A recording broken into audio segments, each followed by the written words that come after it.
whenever we talk about a lot of those zombie wells and the issues they're Yeah. having with those. I mean, over 60 or 70 years being saturated with salt water and all that stuff. I mean, it just can degrade pipe and make it brittle and cause it to fail. All right. Welcome to Local Energy. My name is Peter Brecht. I'm here with my co-host Wade Spear, and it's just the two of us today. No guest. So we're just doing a recap show, just, talking about the basics. I'm going to be asking some questions, maybe things I had questions about from guests as they came on. We might just talk about life in general. Wade, how you doing today? I'm doing pretty good, man. Coming back from the break and getting back in the flow of things, and it's been good. So yeah, just pushing ahead. Feels good to be back. I love the holidays as much as anyone else, some time off, but I don't know. I also like being able to get back to work. So I don't know when this is going to get published, but I'm kind of like on the fence about going to NAPE. I know everyone's saying like, you got to go and check it out. So I don't know. I'm still thinking When about is that. NAPE? What It's in month is that? February. Okay. Like mid-February. All But right. I just like Houston's a big city. I don't know. We'll see. I'd have to go alone probably, which is never fun. I'm sure Right. I'll meet up with a bunch of people if I do go, but I've never um, been to NAPE. I've heard yeah. stories though. Yeah. My New Year's resolution, like everyone else is like, I always have big lofty goals. So one of them is to write a Okay. book this year. I want to write Okay. a short book of some sort, but I also want to be able to travel. Like I want to get out more. So I want to be in Texas more and I want to come out to Oklahoma more. So I know I've shared with you coming out there more often That's right. just to be out in the thick of it more than California. California oil and gas just doesn't have the same joy as other parts of the world. So Seems like it's on the upswing though. yeah, it is. I mean, super positive now that we've got the Fed involved. But anyways, long story short. So hey, I want to tell you though, I watched Tenet Okay. and I love it. Okay. It All was right. amazing. I thought it was probably one of the best movies. I know I asked around. I had one of the guys I work with. I said, "Have you seen it?" He goes, "Yeah." He said, he thought it was overrated." I thought it was one of the best movies. It's kind of complicated, but if you get into it, you have to like turn on the subtitles to like, because I like to look at the patterns and like all this stuff but oh my gosh, the cinematography and how it's shot and the music and the whole thing. I actually started watching it a second time last night again because I'm like, I wanted to get into it, but there's so much to unpack, but it's just so well shot that Right. you just want to watch it just to look at the visuals. So 100%. anyways, I watch movies for the feel, I guess is what I would say, yeah, and that, man, that movie for me, it is always downloaded on my phone for flights. Like it's kind of right. my go-to on flights. And so, Yeah, it's yeah. it's on my phone too. So, and I got Sicario on my list, and then we've got Okay. gosh, what do we have coming out this year? There was a movie we were talking about. The Odyssey is a good Yeah, The one. I Odyssey's mean, coming out. that's a big Nolan one. Yeah, that'll be a I'm good thinking I one. might have to drive down to Dallas and see that in like 70 millimeter IMAX. That'd be fun. We have a big theater out where I live too. That might be fun to go. I don't know. We'll see. I don't know what to expect. Like, I don't know if my wife would be into that, Yeah, but no idea. I might go Who see it by knows? myself. It might be like Peter goes by himself to the theater to watch it because I don't think my wife will care. I got it. Anyways, all right, back to oil and gas. So we've had a lot of great guests over the past couple of weeks, and we're always looking for more people to talk to. And again, I don't know when this is going to come out. So, doing a recap though, but I'm going to pull up my list of things. So first of all, so following the Raptor index. I saw an updated post the other day. Yeah, updated post. So the high, and I'm just going to kind of go through it. If you're not following the Raptor index, there's a guy on Twitter, Aubrey K, that at the beginning of every month, he tracks how many used Raptors are available for sale in Midland within a 100-mile radius. Right. And in May of 25, there was 15 for sale. That number went down to a low of, let's see, there was 6 available in September of 25. And the idea is the less Raptors available, the better the market's doing, right? And actually, we had a low in December of 25. It went down to, there was only 3 available, so that's good. Well, that number went back up to 7 to begin in January. So yeah, I've been tracking it too. So I built a little tool to kind of, sporadically check it. Right. And just because, and I've also been tracking, what's the other one that everyone likes, the Ram 1500 Okay. on top of that, and then WTI. So if you look at how it's actually pretty incredible. It's pretty close, but the projected value is not looking great for the rest of the year if you look at how WTI is tracking down and all that stuff. So, hey guys, thanks for listening to this week's episode of Local Energy. Please remember to like and subscribe to us here on YouTube or Spotify, or check us out at localenergy.com. All right, back to the show. Yeah, and that announcement the other day, the deal about all the Venezuelan oil could be Yeah. rough for us. We'll see. I don't know. And you probably know better than me, but I'm looking at it from like, I've got money in the market, and this is not a financial show at all, but like, I guess that's how I'm trying to say, like, I've got money in oil and gas stocks, and, look at Diamondback and Sable and things like that. But, Hmm. and I never played with futures. Like, I don't understand it.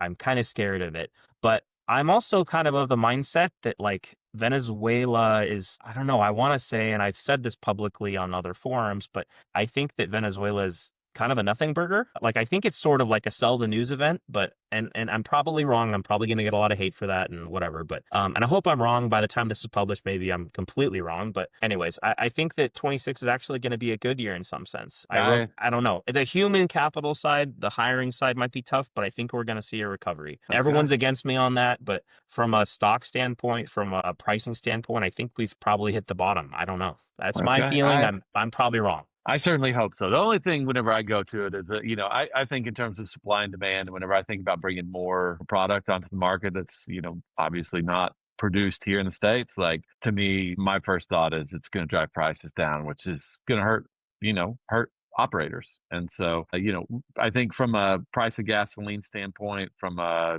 industrial standpoint, in terms of your energy costs, it's probably going to be a big help. So overall market, you've got cheaper energy, probably going to go up. But as far as the oil and gas operators, feels to me like that kind of challenges the economics and could present some problems. But what was really Yeah. interesting was whenever I saw that announcement on Twitter. There was a great divide between how people viewed it. And Mhm. even within the industry, there was a pretty big break there in how everyone viewed that announcement. So it'll be interesting to see how it plays out. And maybe like you said, maybe it's not enough to move the needle one way or the other. So that would be what I'm hoping for in a best case scenario, I maybe. guess I maybe, and look, I don't, I, again, I think it's just the optimist in me. I feel like there's enough pessimism in the world and like bad news. And maybe, I don't know, maybe I just want to Get, be thinking in the good terms. I don't know what to say. I just can't help it. I wish the best for everybody, and I can't help any other Me way. too. So, Well, welcome to the industry. Maybe these are the times that really just kind of beat you down, and then you yeah, become that. Maybe become more pessimistic. But we always need the optimists around. So yeah, I got you. All right. Well, yeah. I'm going to throw my hat in the ring with the optimists. And All right. anyways, if it maybe I'm it doesn't pulling bring for you. anything material, but yeah, I'm gonna hang my hat there. So, all right, That's well, let's awesome. get to some things that maybe are less dramatic. The Dan Doyle episode. All right, so there was he mentioned something called a zipper frac, and I Right. think it's where you frac two at a time, but. Right. And I know fracking maybe it's not necessarily your expertise, but I wanted Right. to ask, is there any color on that, I mean, zipper, it sounds so cool. I just wanted to like say it again maybe, but anything on that we could share, or, I mean, I mean, even just looking, the other thing, if we don't want to touch on that, is the drilling day rates in 2013 versus today. I mean, talk about the differences there if you'd rather touch on that. I think zipper frac is, the naming of it actually describes it just perfectly. Whenever you think about pulling a zipper together, I mean, it's just both sides, boom, boom, boom, coming together. And so that's essentially, what you've got going on during a zipper frac. And it just really increases your efficiency. And I think Dan hit on that too. He was talking about while you're doing pump down on one, perfing the other, you're pumping into it. I mean, there's all those different. It just increases that efficiency. So, I think at the beginning of the year we talked about frac crew efficiency and stages Yeah. per day and all that. That is also one of the big ways that zipper fracking isn't a new deal. It's not like this happened in the last 18 months, but as they continue to operate in this way, I mean they just get more and more efficient, and I think that's why you're seeing more stages per day and all the things that we're seeing is because of technology like that and people getting better at it. So yeah. As far as day rates go, I'm going to have to be reminded what day rates were in 2013. What are we? Yeah, he didn't mention it specifically, but I think his point was, the day rates. Gosh, I should have taken better notes on this. I I I think do his want to say from my memory, day rates in 2013 probably weren't appreciably lower than what they are right now. that was his point, is they actually hadn't changed dramatically over the years. They I were think on kind a of. straight line, you probably don't see that. I think there's some really thin times in there. I mean, I can tell you from my experience, a few years ago, like COVID time and all that stuff, I mean, rig rates were probably about 40% of what they are right now. Like I know we were able to get 40% lower than where we are right now. But it seems like now they're kind of back to, I don't want to say normal, but I'd say normal. There was also some times in there a couple of years ago to where rig rates were just through the roof. I mean, we were really, I would say, probably overpaying for, I would consider it overpaying, for the rig because the availability was just super low. And so it's kind of interesting. I've seen a lot of people kind of look at oil and gas stock prices and say, it's kind of been a dead decade, where there really hasn't been a whole lot of movement, and I probably very similar for rig rates as well. I listened to there was a podcast that and I love Tahano Brown on Twitter. So anything that he puts out, but he was on a podcast. I'll link to it in the show notes. But he was talking about Wireline and how they bid by the stage. It's like 1,500 a stage or 2,000 a stage or whatever. And the sales guys will they'll talk to each other and they'll try to like throw hints, and it's like Trish trying to undercut the other one, but also like get the most for it. And Trying to get market research, yeah. Right. But just also, but it's kind of interesting to hear how it works on the sales side of it too, because I mean, a lot of that psychology plays into it, but at the same time, his focus and what he was talking about was, and I love how Underdog does it because they started with one rig and I think they're up to like one wireline truck and now they're up to 9 or 10 even, and they need more. But the quality level that they provide is kind of their crown, and they've been able to stand by that. I don't know if there's a quality level with drilling, but it's pretty interesting. Like they're able to charge more for that because I guess some of the majors, they're looking for more of that work. So anyways, listen to the podcast if you haven't. It's I think 45 minutes long, but I went on a long walk yesterday at like 7 o'clock at night, and it was a good listen. So I anyways, think you see that. I was gonna say, I think you see that across the field, across the industry, I guess is what I'd say. Some people position themselves as, higher quality or gold standard or whatever, and they, demand a higher price for it. I worked at Baker Hughes back in 2008, 2009, whenever, the bottom just fell out of the industry. It fell out of everything, and I remember whenever, oil and gas, when rigs first started dropping, Baker was the directive from the top was maintain margin, and so we kept our prices up, kind of selling a quality product. We've got a lot of technology that the mom and pops don't have and all those different things. But as our rig count dwindled, as we lost our jobs, I mean, that directive quickly changed, and it was, we need to maintain market share. And so we started dropping price, trying to catch back up and get more activity. I think everybody to some extent kind of faces that challenge of which one yeah. of these are we going to go after. Yeah, I mean, and having you look at your managers or your management and, what's the plan and the strategy to get through that? And like, do you do more? Do you do less? Do you, like, what are you focusing on? What are your guys doing? I mean, there's a lot to think about when it comes to what do those downturns look like? What's the outs, it's every business, right? But you got to have those strategic thinkers that have been around and been through it at least once, I think. So we had another guest on. So Justin McBroom, and then we had Brain and the Dream came in. So they both brought this up, but what is a hot stack? A hot stack. Yeah, it's not pancakes. It's not pancakes. Are we talking about a rig here? I mean, I don't think know. we're talking Yeah. about, I think we're really just talking about, I don't know that I've heard hot stack a lot, maybe. Yeah. But They both said it. like a rig just came off, you got a crew that's ready to go and all that stuff. So, they're So I think either just coming off. it's an idle rig, I guess. Drilling rig, is that? I mean, it's probably Yeah, what it but is. Okay. I mean, so a lot of times whenever you're looking for a rig, you're talking about trying to get a hot rig, right? Which is like a rig that's currently running or was just recently released. And the benefit of that is that, anytime that you take, steel and you sit it there, depending on where you stack it out at, I mean, a lot of different things can happen. I mean, I'll tell you, one of the problems that people face whenever they stack a rig is just people breaking onto the property and cutting the copper wires and stealing all the wiring out of it, selling it as Really? scrap. I mean, yeah, oh yeah, it's a huge Okay. problem. You start stacking rigs down in South Texas. I mean, if you get too close to the Gulf, I mean, now you're talking about degradation from salt water and rusting and all those different things. You stack it in Oklahoma and Texas. I mean, you got animals getting in everywhere. I mean, it's not like these are in, nice climate controlled environments. Most of the time, this is just kind of put out in the field, out in the back of their yard somewhere, Yeah. And then the other problem associated with that too is a lot of times you'll have a rig sitting in the backyard and you've got a rig that's actually working. And guess what? It breaks down. It needs a part, and somebody goes out and grabs it from the rig that's stacked.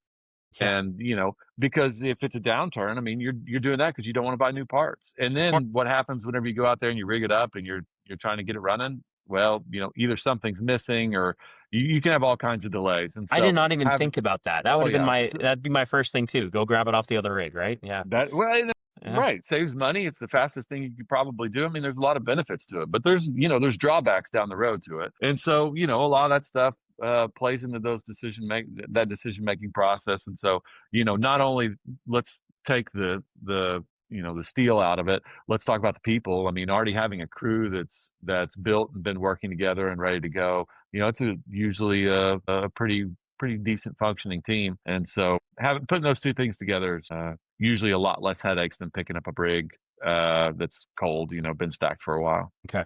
Got it. Yeah. Okay. That puts it in context. Yeah, I don't remember exactly, but I think that's probably what they were talking about. It was more just, yeah, I think they were just talking about timing and all that stuff and more off the cuff. This one, maybe it's tough without context as well, but the term making a connection. Okay. Yeah, I don't know if you speak to that. Yeah, making a connection is just like picking up another standard drill pipe and screwing it together. Simple enough. I've seen that on Landman. Gotcha. Oh yeah, yep. All right. Constant rig ops right there is that. Speaking of, I just started watching Landman with my wife. Okay. 2 weeks ago. I'm like, you know what? I've held out long enough. I told myself I wasn't going to watch Landman just because everyone told me I had to, and I'm like, I'm not going to do it. Now I'm doing it because I have nothing else to watch. What do you think? I haven't Seriously, watched it. What do you think? Okay, first of all, someone's dying in every episode. It's sad. I mean, there's got to be drama, right? It does, but and then they go swimming in the reservoir, which I was rolling my eyes on because I'm like, okay, I'm sure that's happened before. I'm sure it has, but I don't know that it happens a whole lot now, but I don't think it should. But the who's the main character? And is this Billy Bob?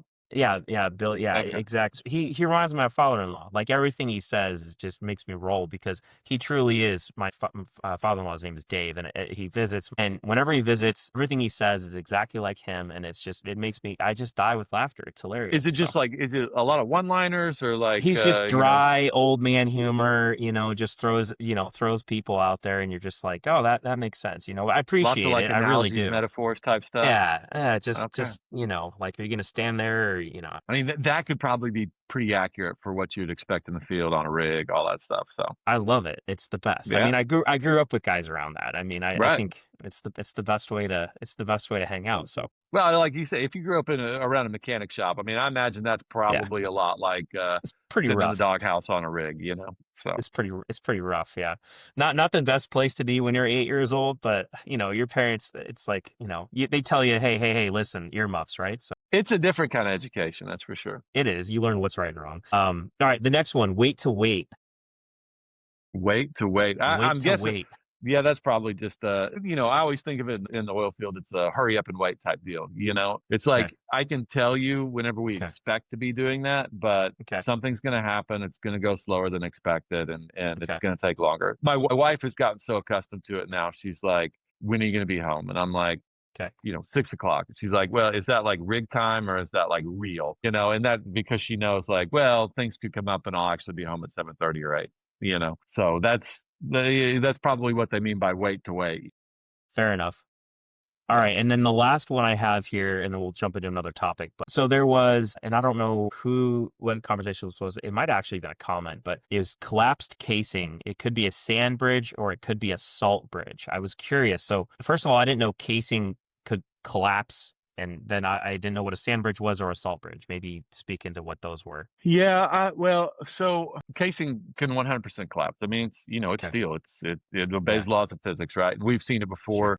If your reservoir pressure is super high and you're evacuated your pipe or whatever, if you're drilling in some really challenging environments, you can see that. I mean, it can also just happen because of defects, in the casing or just wear over time. I mean, that's whenever we talk about a lot of those zombie wells and the issues they're having with those. I mean, over 60 or 70 years being saturated with salt water and all that stuff. I mean, it just can degrade pipe and make it brittle and cause it to fail. So there's tons of different mechanisms by which. When I'm thinking of collapsing, I'm thinking of more like, I'm thinking of it more bending or like, I don't know. I'm not thinking of it like falling apart necessarily, but maybe I'm thinking of it differently. I've seen some videos of casing in some really, I'd say, deeper areas to where, I mean, it almost looks like it was an implosion in a Okay, couple of yeah, okay, places. yeah, It's like peeled in right, at places. And yeah, so, what caused that? Is it the differential pressure across the pipe? Is it uh-huh, a defect that couldn't stand? I don't really know. But yes, I yeah, mean, there can be, what you'd consider normal degradation or catastrophic failure. okay, Both those can certainly happen.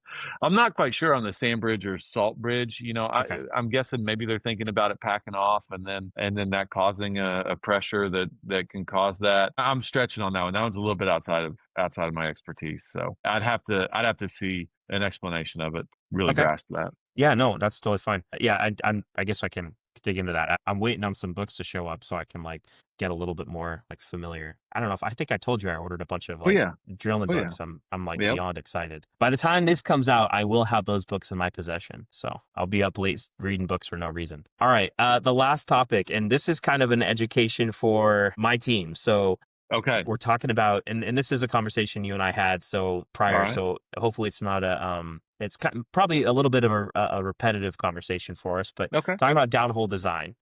Okay. And so I want to go through this again, but this time on a podcast and talk about what downhole design is, and then we'll be done for this one. All right. I mean, whenever I think of downhole design, I mean, it's a pretty broad term. It immediately makes me think of the well planning stages, right? One, physically, where are we going to put the well? Like, what formation are we targeting? What issues do we have surrounding us? Are there offset wells? All those different things. The other thing is, what's the geologic structure look like? What are bed dips? How is the formation moving, and how do we need to move with it in order to stay where we want to stay? Those are a couple of different things. The other aspect of that, I think, is like the physical, what I'd say, casing design, right? Like, how are we going to drill and produce this well? So, like, normally that process would start with me going to the, well, one, looking at offset wells and seeing what all's around there.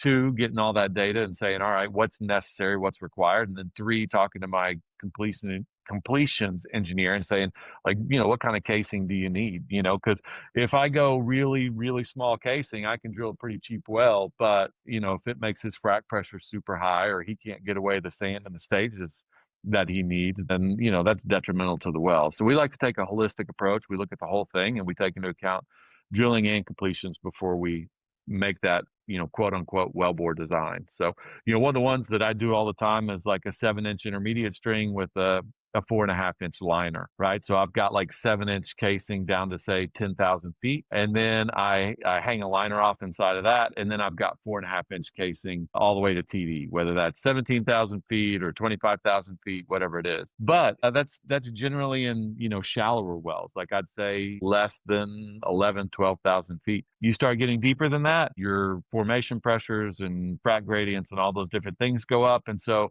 that 7-inch string can't handle it, right? Like, Okay. we start getting to the limit of what it's able to hold, and it's essentially it's burst rating. And when Hmm. the completions guy's out there trying to get a stage away, like, he could possibly burst that 7-inch, and that's a bad and expensive problem. And so a lot of times what we'll do there is, I'd run like a 7-inch casing, and then I'll run a 5-inch long string in it. So when I say long string, that's all the way from TD all the way up to surface. So that 7-inch string is no longer seeing like any kind of frac pressure. It's all in that 5-inch string. I'll also say, and I know people in the comments would be like, well, you can also, there's tons of different designs you can do. A lot of people will do monobores too in certain formations.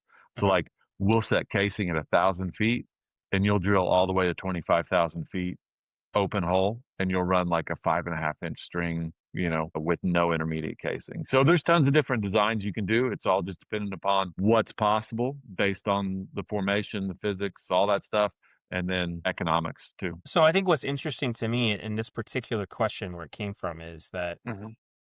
hiring a company that's not on the drilling side to do the design. So it's kind of like, okay, we're going to hire this guy that's going to do the downhole design, but he's not involved with the drilling process at all, which I thought Right, was interesting. So, because to me, right. it's He kind of doesn't like, execute on the plan. I think that's, I don't know. I don't know. I think that's a little different, right? I don't know. Maybe I'm off, but is that common? I feel like it wouldn't be. I think I wouldn't say it's common. I don't think that's generally how things would play out. There's probably some companies out there who have like what you'd consider planning engineers, and then you'd have Yeah. engineers who execute it, or drilling superintendents, things like that. I think you're starting to see a lot of this stuff kind of come into play, or we have been seeing it come into play as private equity got involved, because private equity wanted to deploy money, right, and buy an asset, but they didn't, theirs wasn't a long-term deal. They're not like, hey, we're going to sit here and operate these wells for 30 years, so we need to build a team to be able to do that. And so a lot of times what they'll do is they'll come in, they'll hire experts, contractors, consultants, all that stuff, to come in, look at the data. And normally what we'll do whenever we do that is we plan it, and then we execute on that plan. So we see it, like me as a contractor, as a consultant, I'll talk to the operator, I'll look at all the offset data, I work with them to make a downhole plan, a drilling prog, all the different things we've talked about. And then I also watch it every single day. I'm on the phone with the rig, and we're on the phone. We're watching Payson and Taco, we're watching live streams, we're doing all that stuff until the well's completed. Right. And then at that point, hand it off to completions. But there's other engineers who see it all the way through completions and production too. I mean, the really small operators, I mean, they do it all, and that I'm super impressed with that. That is cool. Yeah, it is. It's really neat. I mean, it sounds like that's something that like Reed Goodman would do. I think we had him on it. He's like, okay, I'm gonna go drill a wildcat, and then the well's mine. Right at the end of it, it's like, okay, that's 100%.